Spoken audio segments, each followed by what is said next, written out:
Matt. Morning, Pep, or afternoon, just. Mm. Obviously, there's a real buzz and atmosphere around at the moment following Sunday's win at Old Trafford. It must be a fantastic place to be, but you won't want to wipe the smiles off people's faces. But is there an element of bringing them back down to earth a bit for this one tomorrow? Yeah, we went there to go to catch the 3 points, and we did. So it's not bigger than that, I think. It's always nice if you go away to a top team and put the performance in like that. I think it was a historic night, but the manager spoke so much already about it after the game. So I think not much more to say. And what's in the past is in the past. We look forward, and the next game comes already quicker. Obviously, you've got a few injury issues. Are there any updates on the likes of Naby Keita, James Milner, and Fabinho? So Millie, he felt his hamstring getting tight, but then Greenwood went down the line, and how James Milner is, he puts the team always above himself. He went for the sprint, knowing that he wasn't right to stop the counter-attack. It says a lot about his willpower. It says a lot about how he always puts the team first, and on that moment, the bigger injury came. It looks like he's out till the next international break. But we spoke already with him, and he has a very important role to play. Look, my title is assistant manager, but I think you can give that title to James Milner as well, because he is the connection between this group and this player group together with Hendo, but he's very vocal and very lively and set the standard. So he needs to keep doing that, but he knows that, and he also always does that well.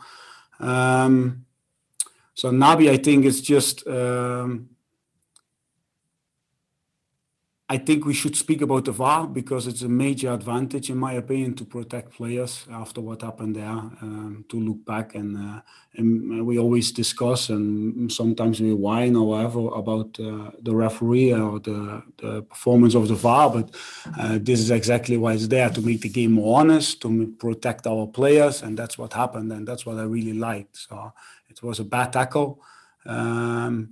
But luckily, Naby's foot was not on the ground, so it's just a bruise. It could have looked much worse when his foot was in the grass. So we take it day by day, but it's looking better and better. But the bruise is painful, of course. Yeah. And then we have Thiago. He's still not available, but he's progressing well on the pitch with individual sessions.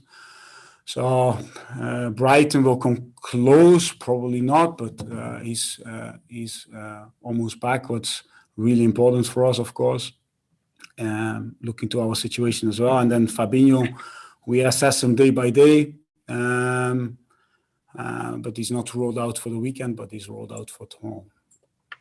Obviously, there will be a lot of changes. You did that in the last round, but there was a fair old sprinkling of seniority still in there, wasn't there, with the likes of Gomez and Oxlade-Chamberlain, Curtis Jones, Minamino, Origi. So, you're going strong with an intent to progress in this competition, even though it's the lowest of your priorities. I think our priorities is to be good in game number 1 of the season, in game number 9, like the Man United game, and in game number 38 in the season. So we want to be good in each game. I think that's what the fans expect from us. Because the only way to do that is to be consistent in our way of play, in our ideas, and how we want to put our game on the opposition half. How we train each time. And the second thing is to respect the recovery process, and the third is to use our squad. Only that will make us consistent over long periods of time, and that's what we want to do. And our game needs freshness. We want our players to be unpredictable. We want them to feel free to attack, and it's really important that this freshness is there, and we want to attack tomorrow's game. That's the only thing what counts, and the only way to press how we press is with players who are fully ready to do that. And I'm 100% sure how we showed in each year and each game in this cup is that we going to play our way and with the commitment of our players. And I think we just look at game by game, and that's what the fans expect. So if we show our mentality, if we show our hunger, then we will be good in game number 1, in game number 9, in game number 10, etc., etc. Just finally from me then, Sepp van den Berg, who you have on loan at Preston, has he got permission to play yet? And how have you been monitoring his progress? He seems to be doing pretty well, getting a couple of goals as well. Yes, of course he should play. It's like if you want to be a chef, you need to spend a lot of time in the kitchen. So what would be our message if we sent our players on loan to get good games and there's a good game coming and not letting them play? So we value, or we want to give young players opportunities. And for Seb, it's an amazing game. I'm in contact with him. He looks forward to it because that's probably the most important thing. And yeah, it's exactly what he needed. A young centre half who's playing in a different position, but fighting in the championship. If you can come out of that league, you will be ready for a lot. And we can't wait to see him in pre-season next year. Fantastic. Okay, we'll go around the room in which people came in. So we'll go to Paul Gorst next from the Liverpool Echo. Gorst. Afternoon, Pep. No problem. I wanted to ask about the amount of goals that you're actually scoring at the moment. I think it's 41 now this season. Every away game is 3 or more. How are you managing to do that tactically? Is there anything different that you've changed over the summer, or is it just down to a lot of the squad having a full pre-season and obviously being with you from day one? Shooting from everywhere. No, I think it has to do with how the team is playing. So you can never judge scoring just by the goal scored. It's the way how we move the ball from out the back. It's how we are protected. It's the whole package what creates that our front players get in constantly good positions to score. And then the quality of our front three. We said they look like raptors in like Jurassic Park.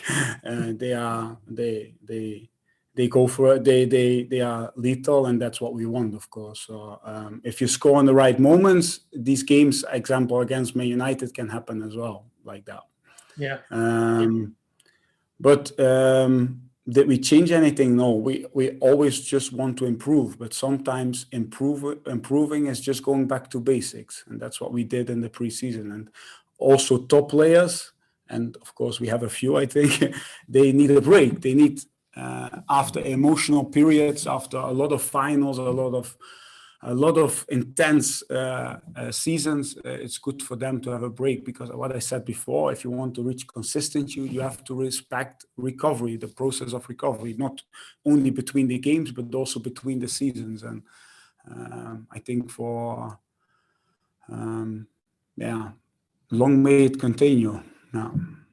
And down the other end of the pitch, Konate made his first Premier League start away from Anfield and didn't really appear to put a foot wrong alongside Virgil.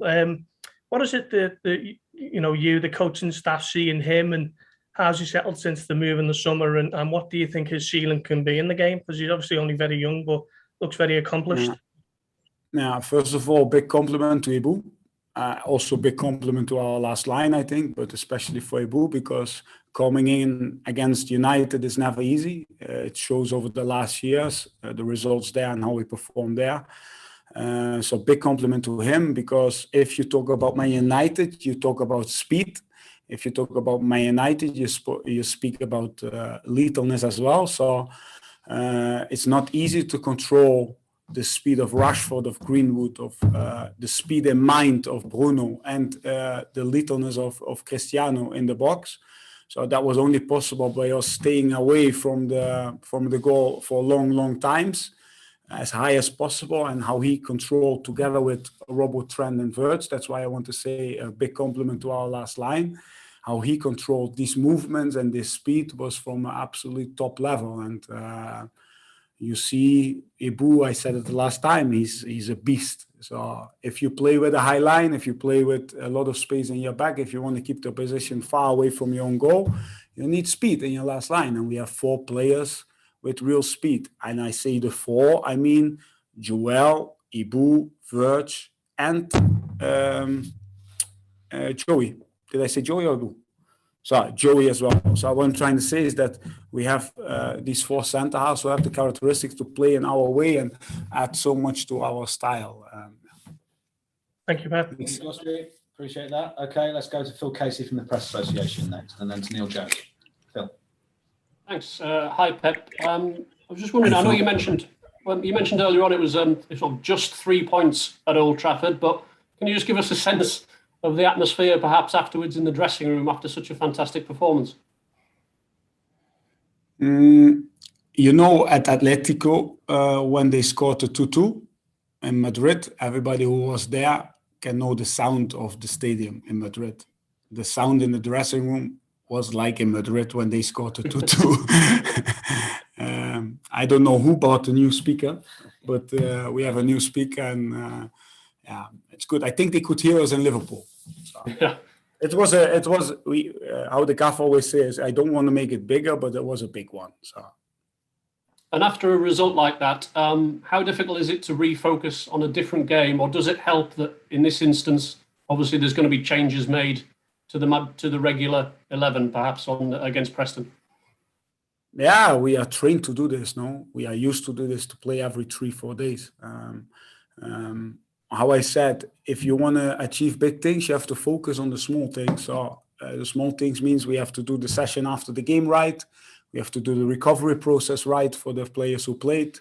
We have to prepare the team and the players who are going to play against Preston with big respect. And what I like about us is that we don't prepare differently if we go away to Preston or we go away to Man United. And you see that in the mentality of our players, and you see that in the hunger in the sessions.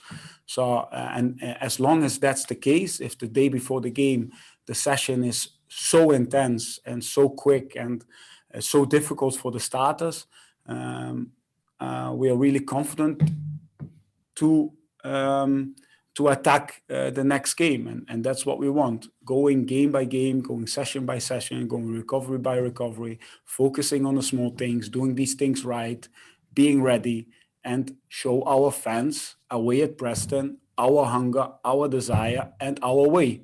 Only that's the way to become consistent in the season. Yeah. Thank you. Good luck tomorrow. Thank you, Phil. Okay, Neil Jones, and then we go to Chris Coughlin. Neil. Hi, Pep. You okay? Yeah. I was just wondering, I mean, we saw in the last round the young players, Connor, Cade, Tyler Morton, step up and really produce good performances against Premier League opposition. Does the injuries that you've got, especially in midfield, does that mean we're likely to see some more opportunities for these younger players and maybe some new faces as well in this game? Yeah, I wish I could do, Neil, but I cannot give anything about the lineup. That would not be smart for me, as it is on the how do you say, on the top of my tongue. So, but I cannot speak about it. The only thing what I want to say is that our academy is constantly producing new players, and every international break we use the time to see them, to train them. So we have a good view on what we have, and there are even new players coming who really make impact in these sessions. So there's always 1 or 2 surprises in these international breaks, and that's, if that keeps going, if we can still produce our own quality with the values of Liverpool, then we are always 1 step ahead of whatever may come. And that's what I like about us, that we give these young players opportunities. And how I said before, and I said it before the game against Norwich, the young players will never let you down, never. And did Conor Bradley let us down? Did Keith Gordon let us down? Did Tyler Morton let us down? How did Tyler Morton improve our second half positional game? By speeding up with each simple, quick pass. How was he constantly available to outplay the first pressure of Norwich? How was he organizing midfield tactically when the others were putting pressure and counter-pressing? So, and not speaking about Kate and not speaking about Conor. Conor went 95 minutes as the fullback who was constantly jumping to the wing back of them, or the deep wing back. So these boys have heart, and that's the most important, I think. And as long as they have heart and they play with our values and they are humble, then they always get a chance. So that's, I think, important part of our success over the last years. So. Otherwise, we would not have speak about Curtis, about Harvey, about Trent, about all these others who made steps in their careers. Or about Reese, about Nate. Sometimes, example, last year. So sometimes you're searching for gold, and you realize that you're sitting on it. Last year we were searching for center halves. We play Fabi, we play Hendo, and in the end the gold was just next to us with Nathan and Reese, and that's why we became third in the league. And that's the same with young players, and that's the same with our process. Sometimes you're sitting on it. I'm not going to ask you to give anything away about the team, but is Cade available? Because I don't think he's played for the 23s since before the last international break. No. Cade is yesterday he did his first session with the team, and he could only do like the rondos. So, yeah. Okay. Any follow-up, Neil, or is that you? That's me, Matt. Thank you. Cheers, Pep. Okay, I think Chris Shaw's question's been asked, so we'll finish off with Chris Coughlin, who's got a couple to finish us off with, I think. Unless there's any more hands up that I can add, then this will be the conclusion, because I think a lot of the topics have been covered. Chris. Hi, Pep. Yo. Just wanted to ask particularly about Minamino and Divockeri. They both scored against Norwich in the last round, but they barely featured since. Have they been unlucky not to get more minutes recently? And then how big a chance is it tomorrow to take a chance to have more game time? Yeah, Divock is our top scorer in this league. I think he's the top scorer from overseas players in this league as well. So what I like about Taki and Divock is that even when they didn't get that chance, they trained with all they had, and that's why they are on the level they are at the moment. They look really sharp. Divock is one of world's best finishers, and we worked with quite a few in different clubs. So, but he's absolute a world-class finisher. It's just to get him in these positions, of course. But what I'm trying to say is that we really like how not only the last season have proven that we will need all of our players. In one moment, you think you're not necessary, and then you have to play 3-4 games. And that happened already this season with a few players. But so everybody has to be ready, has to show this mentality. If you want to play for a big club, then you have to train how they are training. And Taki, it's example against Norwich was a great example how he easily fits in our starting lineup. So it's just stay patient, keep training in the way they are training. But that's the most important, to train really hard and really good and really sharp, because then you're ready when your chance is coming. Yeah. And on the youngsters, of course, competitive games, they're completely different to training sessions. But with regards to the youngsters, I know you say Cade Gordon's not available, but Conor Bradley and Tyler Morton, how much can they learn from actual competitive games against senior opposition as opposed to training sessions with senior members of the squad? Yeah, for sure. I said young players need a lot of training, a lot of positivism, and a lot of games. So that's how it is. How I said before, if you want to be a chef, you have to spend a lot of time in the kitchen. So that's the same with young players, and it helps always when there are a